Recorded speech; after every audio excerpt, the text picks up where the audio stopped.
Now, you know one thing I like about barristers? They are big grammar. And this one, like he came with it, like he came with his game on. Oh yes, he did.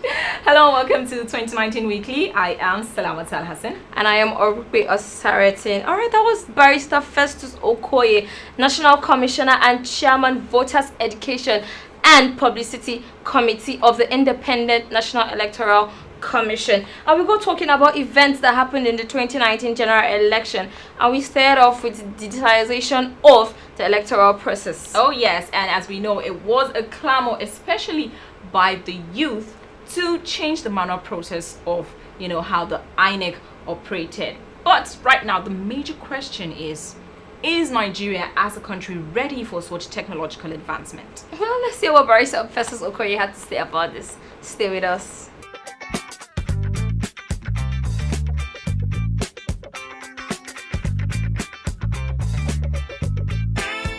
Even before the elections, the Independent National Electoral Commission had tried out a lot of innovations aimed at improving the regime of the electoral process. And one of those things that we were modeling relates to what we call electronic collation and transmission of results. But as you know, the Independent National Electoral Commission is a creation of the law and the Constitution, and we can only carry out activities based on the law that created the commission. So as of today, the Electoral Act 2010, as amended, mandates the commission to carry out collation and transmission of results manually. So until the law is amended and until the Constitution is altered, the commission will continue to transmit election results manually. But we are not sitting back. We are also looking at the models from other countries.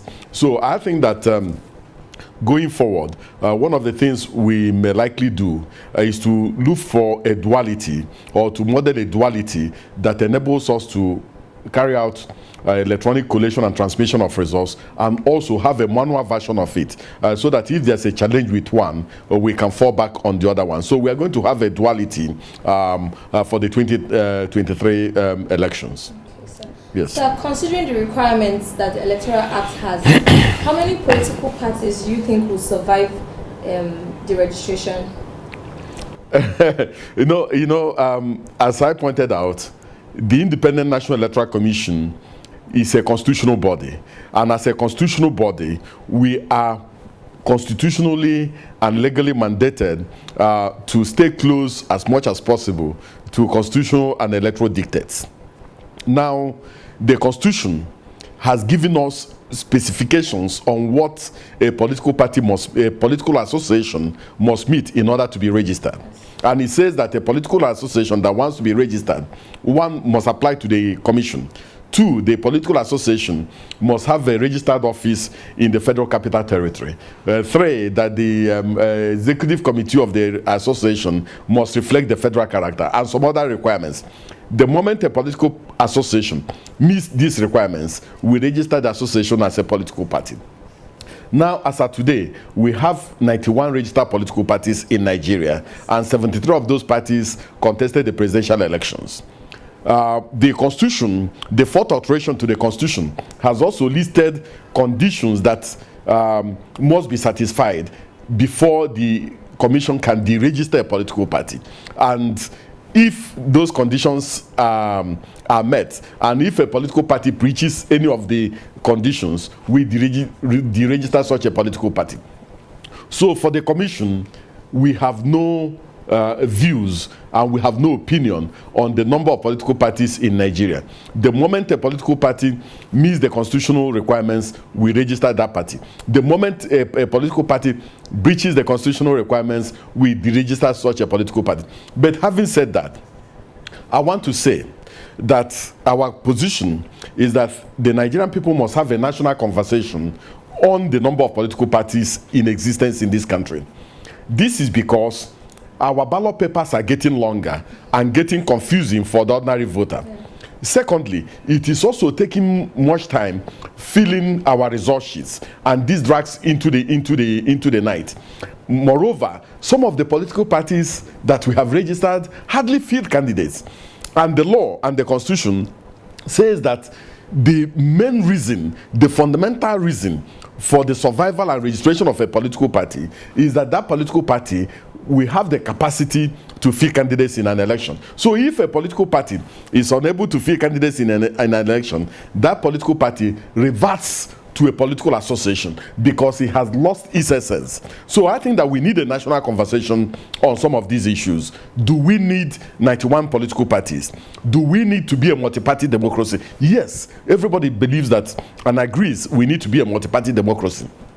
But my own personal opinion is that being a multi-party democracy does not mean that we must have 1,000 political parties in operation in Nigeria. There are two ways we can do this. One, we can reduce the number of political parties in Nigeria through alteration of the constitutional and legal framework. The second methodology or mechanism we can adopt is to insist that yes, we can have 1,000 registered political parties, but for you to get on the ballot, you must satisfy a certain threshold or meet certain requirements before you can get to the ballot. So that if a political party does not meet that particular threshold, it can remain a political party, but it will not get on the ballot and can not contest elections. By so doing, we will also reduce the number of political parties we have on the ballot, and then the issue of confusing the ordinary people will be reduced. Because if you see, these are the political parties we have in Nigeria. Some of them, their names are almost the same. Some of them, their logos also almost correspond. And this confuses the ordinary people. And I think that we don't need such a thing in Nigeria. So it's a national conversation that we need to have. And that conversation must start immediately this National Assembly is inaugurated. And immediately the governors and the president are sworn in. All right, Mr. Festus Okoye educating us on political party deregistration there, and you heard it from the horse's mouth. There will be no deregistration of any political parties until the tribunals are over. So, Etins, I think you came up with, you popped up this question in your Vox Pop. Yes, 91 political parties. I mean, I think national conversation has to be held about this ASAP. I mean, 91 political. I don't want to be reading my ballot paper net in the future like I'm reading a textbook. What is happening? 91 political party in Nigeria. It is too much. And there might be more. I mean, from what Barrister Festus Okoye said, he said before the general election, they had over 200 applications. And still counting. Well, textbook indeed. I hope we don't have to read our ballot paper like a textbook, like Etin said. Yeah. All right. The electoral laws in Nigeria are problematic, says INEC chairman. Now, it seems like he got to a dead end there for him to have, altered the statement. Well, the conversation with Barrister Festus Okoye, National Commissioner, INEC, continues as he explains the reason behind that statement. I am Salamat Al-Hassan. And I am Orupe Osariton. Keep it locked with us on our next episode. Bye.